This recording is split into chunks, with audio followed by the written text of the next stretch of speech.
Hi friends, வணக்கம் and welcome to எங்கள் வீட்டு சமையல். நம்ம இன்றைக்கி வந்து கிச்சனுக்கு தேவையான குட்டி குட்டி கிச்சன் டிப்ஸ் தான் பார்க்க போகிறோம்.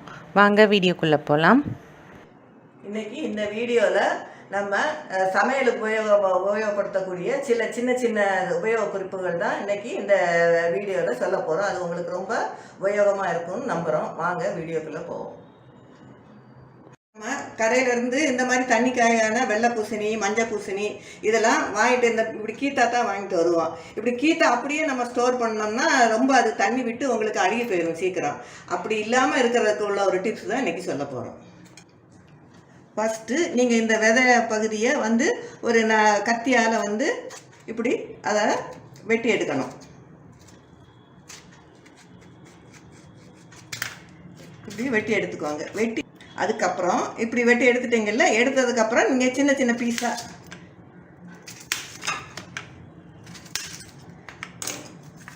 இப்படி சின்ன சின்ன பீஸாக போட்டுக்கோங்க.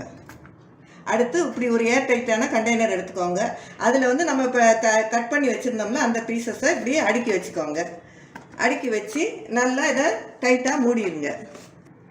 இதை வந்து நம்ம ஃப்ரிட்ஜில் எப்படி ஸ்டோர் பண்ணணும்னா, ஃப்ரிட்ஜுக்கு அடித்தட்டில் தான் ஸ்டோர் பண்ணணும். மேல் தட்டில் வச்சு நீங்கள் ஸ்டோர் பண்ணிங்கன்னா அந்த கூலிங் வந்து பட்டு அது வந்து சீக்கிரம் வேறு அந்த தண்ணி விட்டு போய் அது கெட்டு போயிடும். அதனால் அடித்தட்டில் ஸ்டோர் பண்ணிங்கன்னா ரொம்ப நாளைக்கு நல்லாயிருக்கும். இப்போ இந்த கானை வந்து நம்ம கடையிலேருந்து வாங்கிட்டு வந்து அதை எப்படி ஈஸியான மெத்தடில் அந்த மணியை ஊற்றெடுக்கிறது தான் காணிக்க போகிறோம். இந்த மெத்தட் வந்து நீங்கள் அவிச்ச பிறகும் செய்யலாம். நீங்கள் அவிக்கிறதுக்கு முன்னாடி பச்சையாக இருக்கிறதுலையும் அந்த ஈஸியாக இதை ஊற்றலாம்.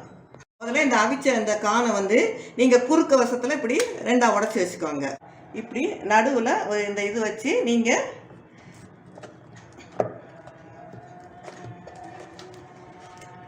இப்படி ரெண்டாக வெட்டிக்கோங்க. இப்படி குறுக்க வெட்டினதுலேருந்து இந்த சைட்லேருந்து இந்த இப்படியே நீங்கள் எடுத்துகிட்டு வந்தீங்கன்னா ஈஸியாக அப்படியே வந்துடும். இதே மாதிரியே நீங்கள் எல்லா இதையுமே மணியை எடுத்துக்கலாம்.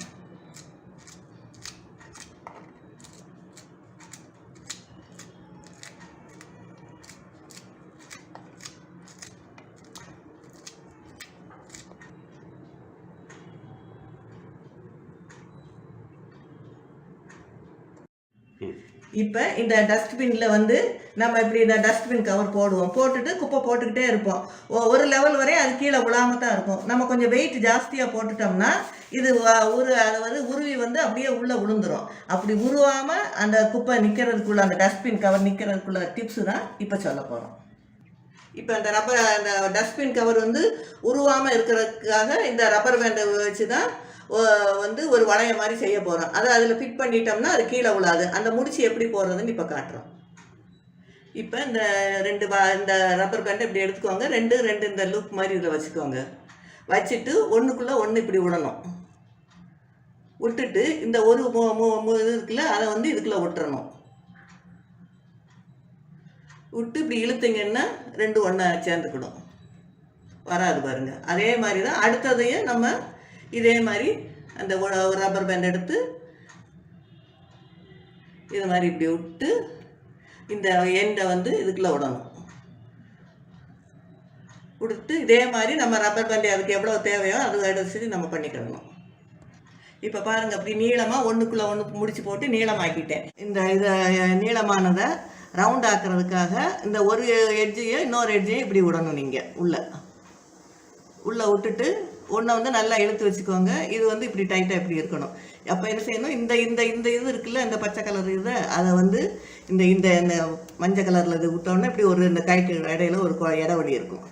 அதுக்குள்ளே நீங்கள் இப்படி விட்டுறணும். விட்டு அதை அப்படியே இழுக்க வேண்டியதுதான். இது இப்படி இழுத்துட்டு இப்படி இழுத்தோம்னா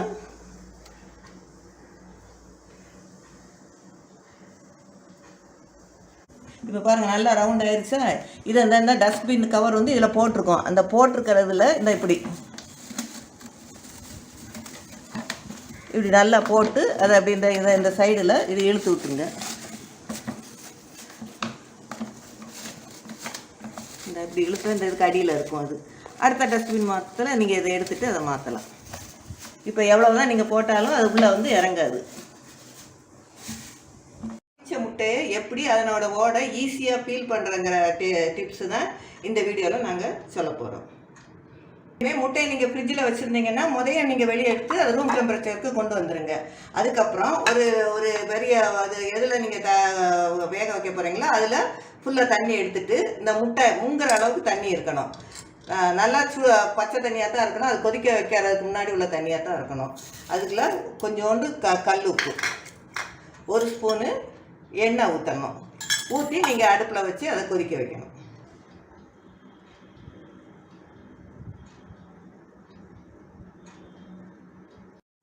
இப்போ 10 நிமிஷத்துக்கு மேலே ஆயிடுச்சு. அந்த முட்டையை எடுத்து நீங்கள் அந்த தண்ணியில் போடணும்.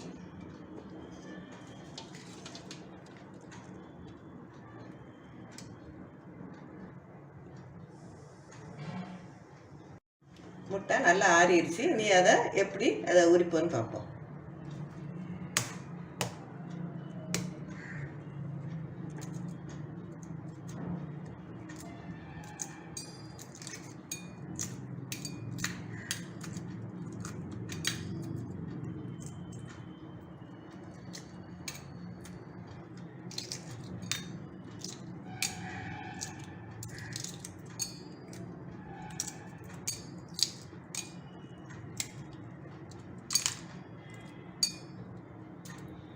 பாருங்கள் எப்படி இருக்குன்னு பாருங்கள்.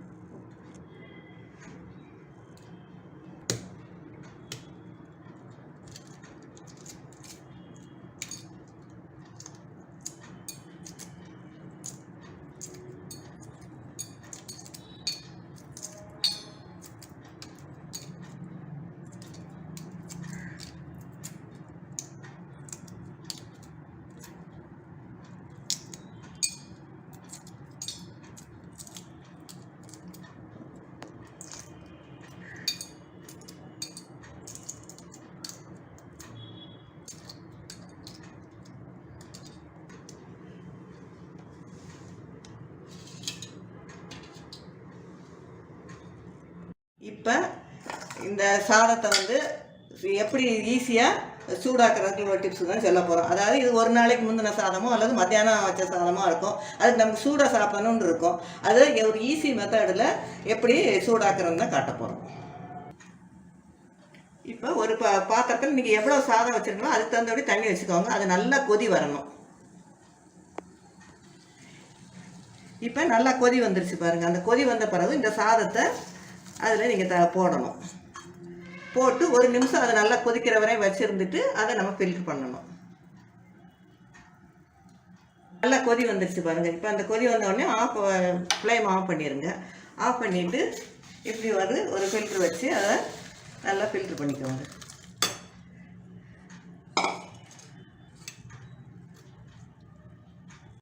இப்போ நம்ம குக்கரில் பருப்பு வேக போடுறோன்னு பாருங்கள். அப்போ பருப்பு வேக போடுறதுல நம்ம இந்த மூடி வழியாக சில நேரம் தண்ணி வெளியே வரும். அந்த தண்ணி வெளியே வராமல் இருக்கிறதுக்குள்ள சின்ன டிப்ஸு தான் இப்போ சொல்ல போகிறோம். இப்போ நம்ம பருப்பு வேக போடுறதுல பருப்பு அளவு எவ்வளோ இருக்கோ அதுக்கு மேலே கொஞ்சம் தண்ணி வர்ற மாதிரி தான் நீங்கள் ஊற்றணும். ரொம்ப தண்ணி ஊற்றினா தான் வெளியே வழிஞ்சிடும். அதே மாதிரி பருப்பு கூட ஒரே 2 சொட்டு இப்படி எண்ணெய் நீங்கள் ஊற்றினீங்கனாலும் மேலே வழியாமல் இருக்கும். அதே மாதிரி நம்ம இந்த மூடி இருக்குல்ல, அந்த மூடி மூடத்தில் அந்த கேஸ் வரோட்டு தான் நீங்கள் இதில் மூடணும். இந்த விசில் போடணும். அதே மாதிரி இந்த வராமல் இருக்கிறதுக்கு இந்த எண்ணெய் இருக்குல்ல, எண்ணெயை இந்த இடத்துல இங்கே இப்படி சுற்றி நீங்கள் இப்படி தடவிடணும். இப்படி தடவிட்டு மூடினீங்கன்னா வெளியே வர சான்ஸே இல்லை.